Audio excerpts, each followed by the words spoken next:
Hello, this is Shah. In this video, we will learn how to use ultra slim, ultra small PWM DC motor speed controller. This module is really simple to use.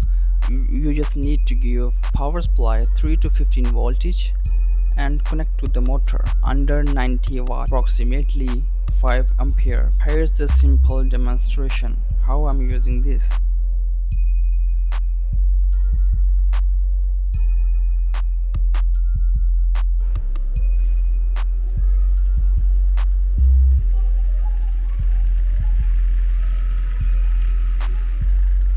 You can also use this module as a LED light dimmer.